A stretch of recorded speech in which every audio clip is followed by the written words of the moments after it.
What is going on, everybody? It's PT Sports 84, aka Pete Toll, here with another official NBA 2K24 video. Today is like Christmas for 76ers fans. James Harden has been officially traded from the 76ers to the LA Clippers.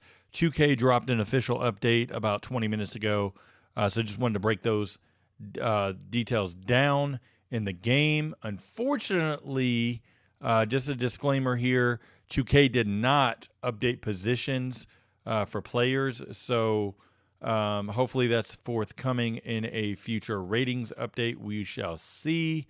Not quite sure when that will be, whether it's, maybe tomorrow or in the first ratings update. I anticipate the first ratings update to be around November the 9th, so I'd expect Harden, maybe some other players to be updated with positions. I was hoping that the positions would already be updated, but, it is what it is. But let's jump into the trade. This time I'm going to start with the LA Clippers since James Harden is the most dynamic player in the trade. James Harden goes to the Clippers. Now he pairs with Kawhi Leonard, Paul George, Russell Westbrook, and Ivica Zubac. There could be a combination of lineups here. They may prefer Harden to be the point guard with Westbrook coming off the bench. It's just, we don't know yet what the Clippers envision. The Clippers also get PJ Tucker, obviously a veteran here that can defend. Really only stands in the corner and shoots threes. Doesn't really shoot many of them. They may choose to start him at power forward. That way Kawhi is not taking the brunt of the power forward role. You can go the combination of Kawhi and Paul George at the forward spots to go with Zubac at the center, and then Harden and Westbrook at the guards. You also could go with Harden at the starting point guard, Westbrook as his backup, and then go with George and Kawhi at the shooting guard, small forward, and then Tucker and a combination of maybe Terrence Mann there at power forward. Terrence Mann had been starting in the preseason at power forward, then he hurt his ankle. Looks like he's out of the walking boot now, so let's see how long it takes for him to get back into playing shape and get into the lineup.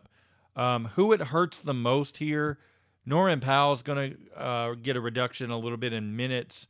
Not much, but I can see shot distribution being interrupted here.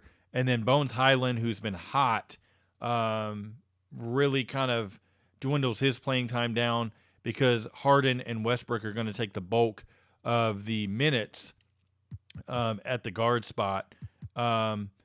Position changes for 2K, it's basically to be determined as far as where Harden plays, so we don't know if you got to change him to shooting guard or not, or leave him at point guard. If he does start at shooting guard, they would need to change him to shooting guard, move up Paul George and Kawhi Leonard a position, and then Norman Powell would have to slide down to shooting guard with Terrence Mann as a backup shooting guard there as well. They also get Filip Petrusev, who should be moved to center in the trade. Petrusev's not going to do anything. He barely made the Sixers roster, honestly. It's not somebody that the Sixers were really high on, so he was included for salary purposes in the trade. So, yeah, that's the Clippers. They're going all in this season. What's interesting is this year there's going to be player options for Paul George, Kawhi Leonard, and then James Harden, obviously, is going to be a free agent as well. So, what's up, Razor? Actually got it figured out. So, let's hope it stays this way. But, yeah, so with the trade, it looks like, the Clippers are going all in. They really want to challenge Denver, Phoenix for the conference finals. Now, let's jump to my 76ers. Like I said, it's like Christmas for me. And I think other Sixers fans, with the Sixers losing James Harden, obviously you lose the dynamic passing that they had last year from him. I'm not going to miss the step back threes that just didn't fit with the system. He wasn't ever going to fit with Nick Nurse. That was a given. With Nick Nurse's system is all about ball movement and stuff like that. So basically moving the ball, less pick and rolls, more DHOs. That's Nick Nurse's system. What's up, MJ Wizards? Everybody that's commented so far, good morning. Probably missed a good bit of people that have popped in. I'm kind of looking over here and at the same time so I don't catch everybody. Josh Smooth, what's going on, man? Looking at the Sixers, I like this trade because it's expiring contracts, number one. A lot of people looking at the trade would say, they didn't get anything good back. Well, we get picks that we can use to move in a future trade to get a shooting guard. You also get expiring contracts with veterans that fit the locker room. I don't know that they're going to keep Marcus Morris long term. That's one that I could see them moving off of. But the veterans that come in really are going to help the locker room. So let's break down the trade real quick. Maxey would have to be obviously moved to point guard. He's looked phenomenal to start the season. I think that really helped push the trade here because Maxey, they really wanted to make sure he was going to flourish. There was no need to bring Harden in, create more drama, have him play bad, tank his value even more. So really they had to make this trade as soon as possible. Maxey is a starting point guard for the future. They'll get him re-signed to a long-term contract.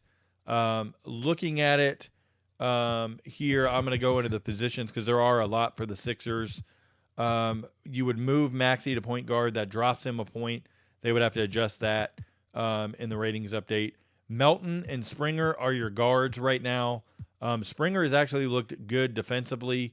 Not really going to give you much offensive production, but Melton, once he can come around in the system, get a little more comfortable, he's already a good defender.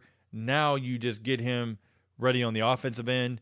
He's kind of a stopgate, in my opinion, at the shooting guard spot because they're going to have to upgrade with a trade. Korkmaz, funny enough, one of the reporters for the Clippers reported, whether it was a joke or not, I'm not sure. I didn't follow up with it.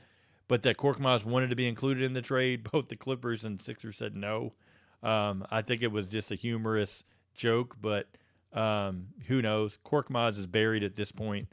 You got Tobias Harris here at small forward. I think potentially he could end up being a power forward, but I like Oubre off the bench. I don't like when Oubre starts because the shot distribution, Oubre is going to try to have to find spots where he can score, whereas with the second unit, he can really dominate and get all the shots he can handle. I love him off the bench. He's had a phenomenal start to the year. So those are okay as of right now. KJ Martin comes over in the trade.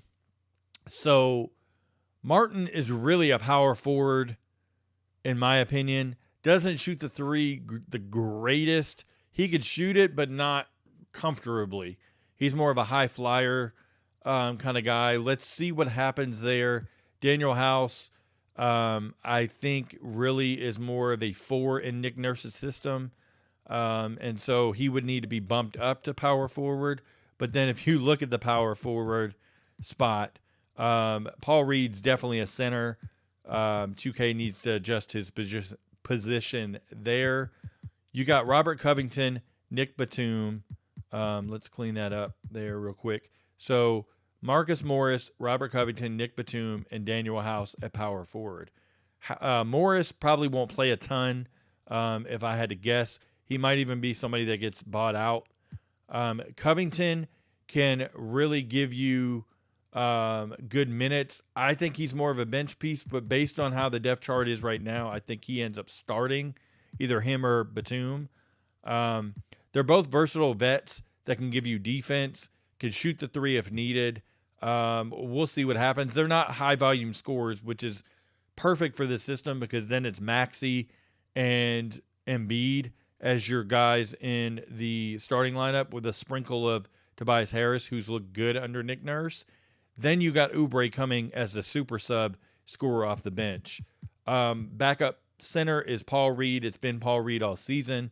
They want Paul Reed shooting more threes. He should help stretch the floor a little bit as well. Overall, I think it's a good trade for the Sixers. Let's wait and see who they get back at shooting guard. Really, what I've seen rumored, I don't like Zach LaVine for this team.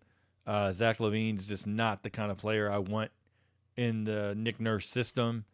If I really, really thought about it, who would be perfect would be going to swing a trade for OG Anunoby. You go get Anunoby. Technically, he could start at shooting guard if you really wanted to. Last year, he started at shooting guard for the Raptors under Nick Nurse. He's a versatile defender. He could shoot the three if needed, but mainly he's there as a defender. He's not going to take touches away. He gets his within the flow of the offense.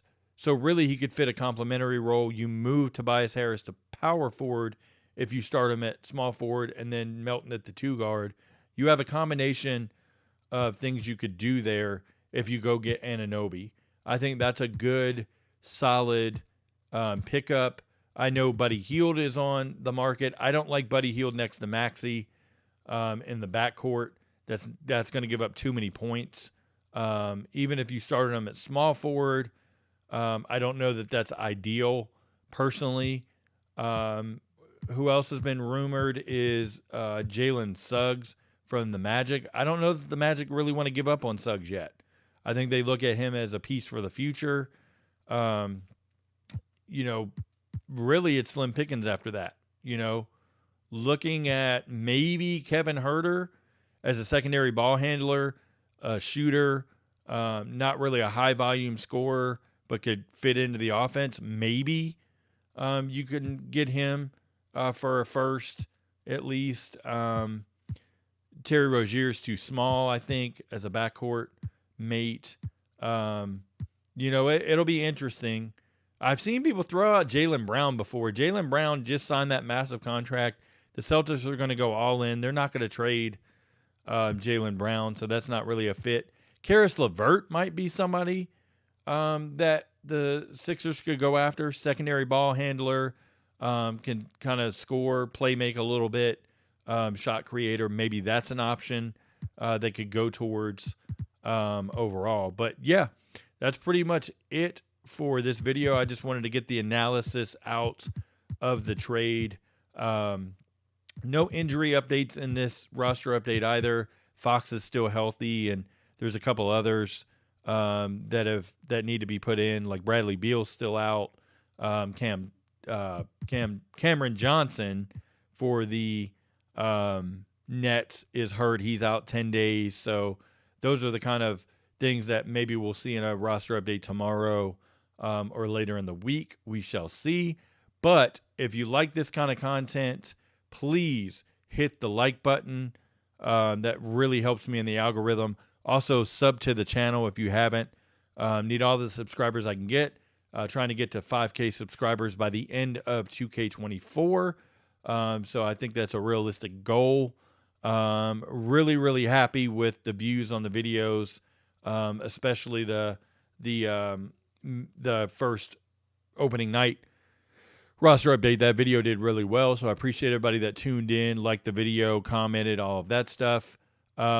Still working on some personal rosters, working on the Kobe era roster, the LeBron era roster, waiting on the city jerseys to get put in, so that way I can do a video on that. Also waiting on those to see if they're going to be in a roster update or I'll have to redo another roster and start from scratch. I do kind of have a roster put together, but I'm not releasing it yet for current rosters with updated faces, some tendencies and stuff like that. Still working towards getting a completion on that, but I'll let everybody know when that's coming out via Twitter. Speaking of Twitter, if you don't follow me already on Twitter, follow me at PTSports84, and I try to follow back, so make sure to do that. But yep, until the next roster update, hope everybody has a great rest of your week, and take care.